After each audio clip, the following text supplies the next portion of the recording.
Hello दोस्तों, अगर आपकी वर्डप्रेस वेबसाइट की स्पीड कुछ इस तरीके की आ रही है तो फिर इस वीडियो को एंड तक देखो, बिकॉज इस वीडियो को देखने के बाद आपकी वर्डप्रेस वेबसाइट की स्पीड बहुत ज्यादा अच्छी होने वाली है। और अगर आपको बिल्कुल बेस्ट वर्डप्रेस होस्टिंग चाहिए तो फिर आपको आ जाना है admirehost.com में। यहाँ पे आपको बहुत ही कम प्राइस में डोमेन मिल जाते हैं, जिसकी स्टार्टिंग ही प्राइस सिर्फ और सिर्फ 89 रुपीज है, जिसमें आपको .site डोमेन मिल जाता है और आप चाहो तो फ्री में सब डोमेन भी ले सकते हो और सिर्फ 20 रुपए में होस्टिंग लेके अपनी वेबसाइट को स्टार्ट कर सकते हो। और अगर होस्टिंग की बात करें तो यहाँ पे आपको वर्डप्रेस होस्टिंग बहुत ही कम प्राइस में देखने को मिल जाती है। यहाँ पे आपको 50% डिस्काउंट भी मिल जाता है। तो बिल्कुल होस्टिंग और डोमेन आपको अगर लेना हो तो आप वो ले सकते हो admirehost.com से। सो अब बात कर लेते हैं कि कैसे आप अपनी वर्डप्रेस वेबसाइट की स्पीड को बढ़ा सकते हो। सो उसके लिए आपको अपने सी पैनल में आ जाना है और यहाँ पे आपको सर्च कर लेना है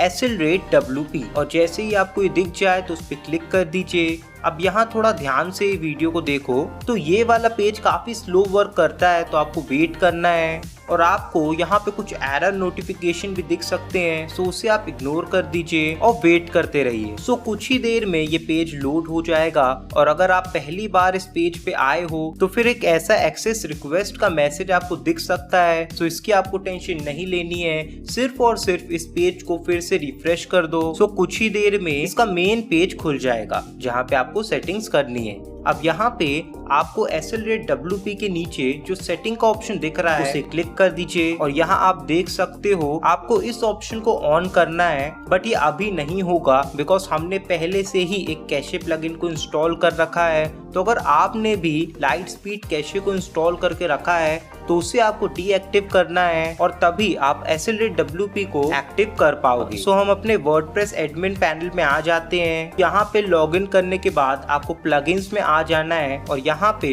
लाइट स्पीड कैशे को डीएक्टिव कर देना है। तो ये जैसे ही हो जाएगा फिर से आपको Accelerate WP पेज पे आ जाना है और इस पेज को एक बार रिफ्रेश कर लो और उसके बाद फिर से वही सेटिंग्स में जाते हैं। तो आप देख सकते हो यहाँ पे क्लिक करने का ऑप्शन आ गया है। सो इसे क्लिक कर दीजिए। अब ये थोड़ा टाइम लेगा, सो आपको थोड़ा और वेट कर लेना है और उसके बाद ये ऑन हो जाएगा। अब आपको यहाँ पे एक और सेटिंग करनी है। आपको यहाँ पे Accelerate प्रीमियम वाले की सेटिंग्स देखने को मिल जाती है, वहाँ पे भी आपको जाना है और फिर इमेज ऑप्टिमाइजेशन के ऑप्शन को ऑन कर लेना है एंड दैट्स इट। आपका यहाँ का काम हो गया है। और दोस्तों आप देख सकते हो Accelerate WP का ये प्रीमियम वाला ऑप्शन है, आपको हर होस्टिंग नहीं देती है। सो बिल्कुल अगर आपको होस्टिंग सही लेना है तो फिर Admirehost से आप ले सकते हो। अब यहाँ का काम हो गया है। आपको फिर से वर्डप्रेस में लॉगिन कर लेना है और फिर यहाँ पे प्लगइन्स में आ जाइए और यहाँ पे आपको एक प्लगइन दिखेगा Accelerate WP का। अगर ये पहले से ही डीएक्टिव हो तो इसे एक्टिव कर लेना,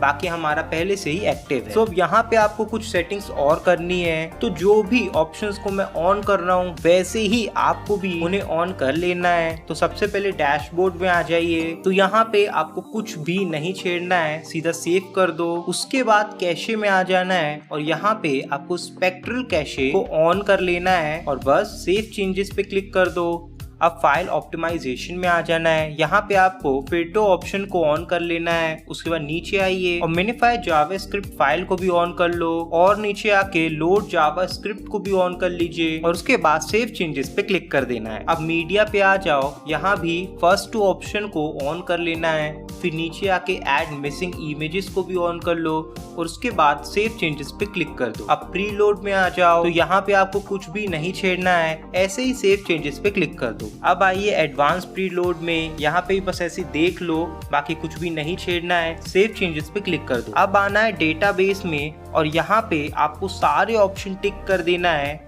और फिर सेव चेंजेस पे क्लिक कर दीजिए। CDN में भी आपको कुछ भी नहीं छेड़ना है। फिर आ जाइए हार्ट बीट में। यहाँ पे अगर कंट्रोल हार्ट बीट ऑन ना हो तो उसे ऑन कर लो और फिर सेव चेंजेस पे क्लिक कर दो। बाकी टूल्स और अबाउट में आपको कुछ भी नहीं छेड़ना है। तो कुछ इतने ही सेटिंग्स करनी है और आपका काम हो जाएगा।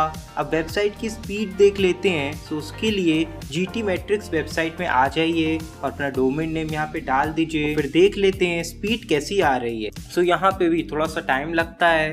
तो आप यहाँ पे देख सकते हो पहले करीबन 60% परफॉर्मेंस दिख रही थी और रैंक था D, और अब आप देख सकते हो 81% परफॉर्मेंस हो गई है और रैंक आ गया है B का। और भी ये बढ़ेगा, आपको थोड़ा सा टाइम देना है, ऑप्टिमाइजेशन में थोड़ा टाइम लगता है। तो कुछ इस तरीके से आप अपनी वेबसाइट का रैंक को पुश कर सकते हो और अपनी वेबसाइट की स्पीड को भी बढ़ा सकते हो। बाकी यहाँ पे जो मैंने सेटिंग्स बताई है उसका कॉम्बिनेशन ढूंढने में मुझे 2 से 3 दिन लग गए हैं, तो बिल्कुल आप इसे यूज कर सकते हो। बाकी आप चाहो तो और भी ऑप्शंस को ऑन ऑफ करके भी देख सकते हो, ये बिल्कुल आपकी चॉइस है। So that's it guys, video अच्छी लगी तो इसे लाइक कर दो। होस्टिंग और डोमेन लेने के लिए आपको admirehost.com से ही लेना है। ऐसी ही वीडियोस के लिए इस चैनल को सब्सक्राइब कर लो। सो मिलते हैं अगली वीडियो के साथ। Till then, good bye.